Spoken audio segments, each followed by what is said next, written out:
All right, guys, I've decided this last part, I'm just going to make a 3-part because there's quite a bit to it. And I think anything over a 6-7 minute video is just, it's hard to stomach. Plus this way you can just piece it out, consider it, look through the verses, and I don't know, digest the information more simply. So I'm just going to go that route. Please forgive me for so many different videos, but I think this is for everybody's benefit.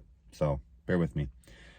So the results of sin. Sin, as we have defined it in the previous videos, is an act of willful disobedience of the will of God, regardless of whether or not the perpetrator knows it or thinks so.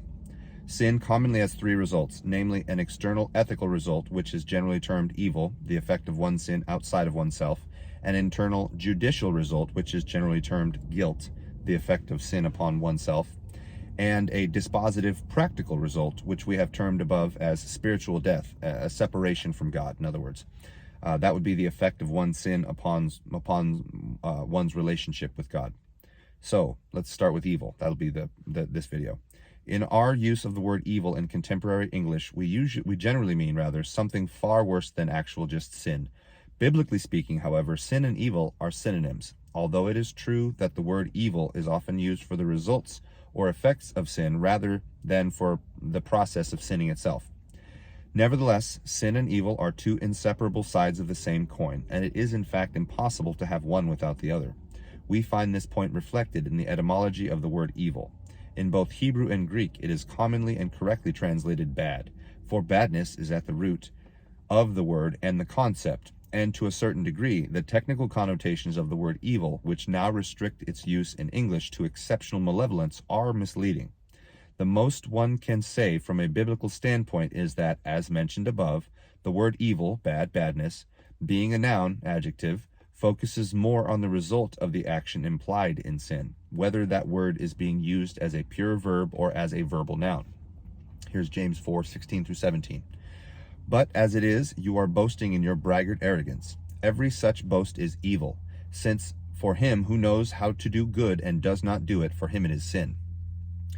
In terms of these effects of sin, which we are here calling evil, they radiate out from the person who commit the sin, and are clearly bad as opposed to being good in terms of the ultimate true standard, namely in the eyes of the Lord. This badness, while primarily moral in its truth, bad in every sense, for sin has all manner of consequences, both for the sinner and for those who are affected by his or her sin, and all of them are negative. So while sin is most assuredly a bad action, what we are discussing here is its bad effects, that is, the bad or evil results it produces for the sinner, him or herself, as sin has always had negative, it always rather has negative personal consequences, and for the wider world as a whole. And sin frequently does negatively affect others besides just the sinner. It is worth emphasizing here that the evil or badness that sin produces is objective rather than subjective, and that the source of this definitive categorization lies entirely in God's truth rather than in man's opinions.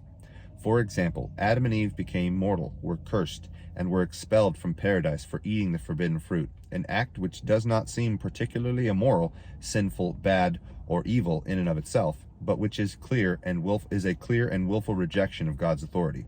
That's Genesis 2:16-17.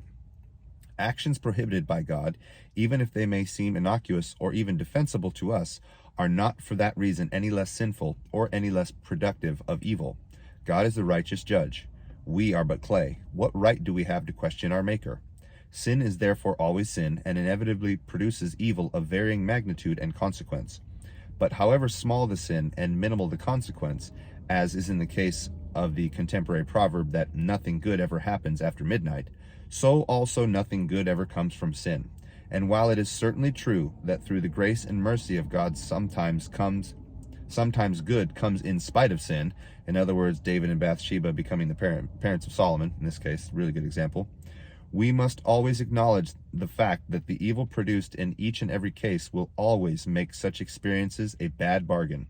With sin comes evil, and to take David as an example, the loss to him personally and to Israel generally, which resulted from his sin, was chronic and immense and unnecessary.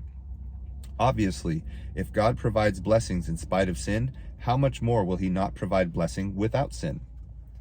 We need to realize, therefore, that we are most definitely not missing out on something by refraining from sin, except, of course, for the evil it produces, including the personal suffering and divine discipline, which must inevitably follow, as we will see in the next video.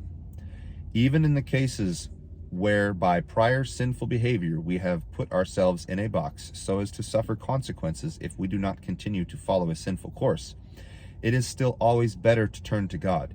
He is quite capable of saving us even from ourselves and our past mistakes, and he is also quite capable of making us regret every decision to trust in our own guile and might whenever we fail to throw ourselves on his mercy, whether out of fear or arrogance.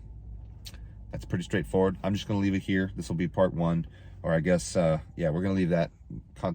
Yeah, don't need to say anything else. Thanks for watching, guys.